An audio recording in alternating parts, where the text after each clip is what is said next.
एक तो चीन को ये समझना चाहिए, ये 1962 का भारत नहीं है, ये 2020 का भारत है। एक तरफ तो वो वार्ता करता है और दूसरी तरफ ये घिनौनी हरकत करता है। ये बहुत ही शर्मनाक है जो हमारे भारत के साथ चीन कर रहा है। अभी जैसा मीडिया में दिख रहा है कि 20 लोग भारतीय जवान शहीद हो गए, ये बहुत ही दर्दनाक है, शर्मनाक है और इनकी शहादत जाया नहीं जानी चाहिए। गवर्नमेंट को रिएक्शन देना चाहिए, क्यों ऐसा हो रहा है। गवर्नमेंट को रिस्पॉन्सिबिलिटी लेनी चाहिए, हमारे पीएम को पीसी करना चाहिए इस मैटर पे। और ये गलत हो रहा है ऐसा कि कुछ दिन पहले नेपाल ने किया, पाकिस्तान तो कर ही रहा है। इस बात का दुख है कि हमारे सैनिक जो है शहीद हो गए हैं चाइना से। वहाँ जो झड़प हुई है, हिंसक झड़प, तो चाइना के हमारे अमित शाह जी जो हैं गृह मंत्री हैं, वो जो है चाइना के प्रोडक्ट को बैन लगाएं। एक्चुअली वहाँ से जब हमारे देश में आएगा तभी बिकेगा। सबसे पहले तो वहाँ आज का विरोध का उद्देश्य हम लोगों का है कि जिस तरीके से चाइना ने धोखे से हम लोगों के देश के सैनिकों के ऊपर हमला किया है, उसके विरोध में आज समाजवादी पार्टी यहाँ पर उपस्थित होकर के उसका विरोध जता रही है। जिस तरीके से माननीय नेता मुलायम सिंह यादव जी ने पहले ही भारत देश की सरकार को ये आगाह किया था कि हमको जो है कि खतरा पाकिस्तान से नहीं चीन से है, और आज चीन ने यह खुलेआम चुनौती दिया है। पाकिस्तान तो पीछे हट जाता है, वो कहता है कि ये हमला हमारा नहीं था, आतंकवादियों का था, लेकिन आज चीन ने तो साबित कर दिया कि ये हमला जो है आतंकवादियों का नहीं, यह चीन के सैनिकों ने हमारे देश को हमला किया है। और हम लोग चाहते हैं कि भारत देश की सरकार, माननीय मोदी जी जो कहते थे कि एक सिर के बदले जो 10 सिर लाएंगे, आज चाइना के लिए आप संधि की बात क्यों कर रहे हैं, आज चुप क्यों है? आज हमारे देश का सैनिक मारा गया है। हम लोग चाहते हैं कि चीन के सारे सामान को बहिष्कृत करें। नमस्कार, जन्म केंद्र लाइव से मैं सुमान राय, आप देख रहे हैं काशी संवाद। कार्यक्रम के शुभारंभ में आपने देखा किस प्रकार लोगों का गुस्सा चीन के खिलाफ फूट पड़ा है, और यह बेवजह नहीं है, और सिर्फ काशी में नहीं है, यह गुस्सा पूरे देश में फैला हुआ है। चीन की नापाक हरकतों की वजह से 20 से ज्यादा भारतीय जवान शहीद हुए। एक तरफ गलवान घाटी में चल रहे विवाद पर चीन बात कर रहा था, और वार्ता के दौर में ही चीनी जवानों द्वारा किए गए हमले में 30 भारतीय जवान शहीद हुए। पूरे देश में चीन की इस हरकत के खिलाफ कार्रवाई की मांग उठने लगी है। इसके साथ साथ चीनी सामानों के बहिष्कार की बात भी होने लगी। देश के हर गली मोहल्ले में एक ही आवाज है, चीन के सामानों का बहिष्कार करो, और चीन की इस कार्रवाई का भारत करारा जवाब दे। प्रधानमंत्री का बयान आ गया है। उन्होंने साफ साफ कहा है कि भारत अपनी सीमा में किसी प्रकार का अतिक्रमण बर्दाश्त नहीं करेगा। इस मुद्दे पर सर्वदलीय बैठक बुलाई गई है। 19 तारीख को सर्वदलीय बैठक में आगे की रणनीति पर बात होनी है, लेकिन पूरे देश का गुस्सा काशी में भी साफ साफ देखा जा सकता है। मेन तो चाइना का कोई सामान यहाँ यूज नहीं करना है किसी भी पब्लिक को। और दूसरा ये कि भारत सरकार को भी यहाँ पे चाइना का कोई सामान बेचने के लिए इजाज़त नहीं देना चाहिए। तुरंत निर्णय लेते हैं, ये इनकी बड़ी अच्छी अदा है, और इससे वो यह जंग भी जीतेंगे। जो इनके निगेटिव पॉइंट कुछ हैं उससे तो जनता त्रस्त है ही, परंतु देश काल के लिए विदेश नीति इनका उज्जवल है। आगे बढ़ेंगे, चीन को पस्त करना।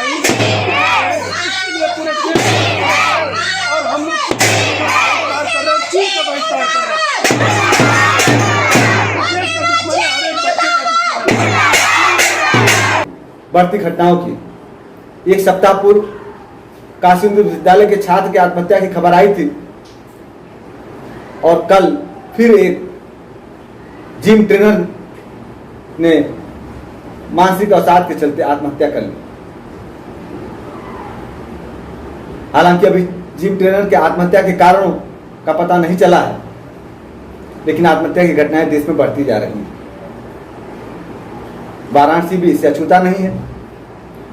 बताया जाता है कि लंका थाना क्षेत्र के सुसवाही इलाके में रहने वाली पूजा सिंह नामक 29 वर्षीय जिम ट्रेनर ने कल देर रात आत्महत्या कर ली।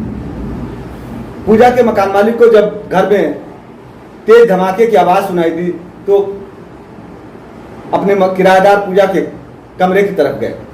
उन्हें कमरे में जाकर देखा तो पूजा जमीन पर लेटी पड़ी थी। दरवाजा तोड़कर वो अंदर गए और पूजा को अचेत देखकर उन्होंने पुलिस को सूचना दी। मौके पर पहुंची पुलिस ने पूजा को मृत पाया और उसके शव को पोस्टमार्टम के लिए भेज दिया। बताया जाता है कि सुंदरपुर के एक जिम में पूजा काम करती थी और वो मुजफ्फरपुर बिहार की रहने वाली थी। लॉकडाउन के दौरान मुसहर जाति के लोग सबसे ज्यादा प्रभावित लोगों में बताए जाते हैं। बताया जाता है कि दोना पत्तल बनाने का व्यवसाय करने वाले इन लोगों का व्यवसाय जहां एक तरफ पूरी तरह बंद हो गया, वहीं सरकार की विभिन्न योजनाओं का उन्हें कोई लाभ नहीं मिला। मंगलवार को शहर की विभिन्न सामाजिक संगठनों की एक बैठक हुई, जिसमें मुसहर जाति के सामाजिक, शैक्षणिक और राजनीतिक अधिकारों को लेकर बात की गई। इस बैठक में मुसहर अधिकार मंच नामक एक संस्था का भी गठन किया गया, जो मुसहर समाज के लोगों को उनके राजनीतिक, सामाजिक और शैक्षणिक अधिकार दिलाने के लिए कार्य करेगी। इस बैठक में मुख्य रूप से पूजा कुमारी, बबलू राम, राजकुमार गुप्ता, सुरेंद्र यादव आदि लोग शामिल थे। सिगरा के माताकुंड एरिया में आज भोर में आग लगने के चलते कपड़े की दुकान में लाखों रुपए के मूल्य का कपड़ा जलकर खाक हो गया। बताया जाता है कि गुलाम गौस के मकान में औरंगजेब उर्फ बबलू किराएदार था और आज सुबह उसकी कपड़े की दुकान में आग लग गई। आग की खबर पाकर आसपास के लोगों ने आग बुझाने की कोशिश की, लेकिन आग नहीं बुझी और बाद में फायर ब्रिगेड के पहुंचने के बाद ही आग पर काबू पाया जा सका। इस मामले में औरंगजेब उर्फ बबलू ने अपने मकान मालिक पर आरोप लगाया है कि इस आग के पीछे उसका हाथ हो सकता है। बबलू का कहना है कि मकान मालिक से उसका गत दिनों विवाद हुआ था। मकान मालिक उससे जल्द से जल्द मकान खाली करने को कह रहा था। इस बात को हुए विवाद के चलते हो सकता है कि उसके दुकान में मकान मालिक की ओर से आग लगाई गई। अनलॉक 1 में दुकानें खुल गई। आड इवन के आधार पे सड़क के दोनों तरफ की दुकानें सप्ताह में 3 दिन खोली जा रही हैं, लेकिन व्यापारी इससे संतुष्ट नहीं है। व्यापारियों का कहना है कि जब बिजली का बिल 30 दिन, दुकान का किराया 30 दिन, कर्मचारी का वेतन 30 दिन और अन्य खर्चे 30 दिन के हैं, तो सिर्फ 12 दिन की दुकान खोलकर उन खर्चों की भरपाई कैसे की जा सकती है? इस मुद्दे पर अखिल भारतीय उद्योग व्यापार मंडल ने प्रशासन से गुहार लगाई है कि वे दुकानों को 30 दिन खोलने की इजाजत दें।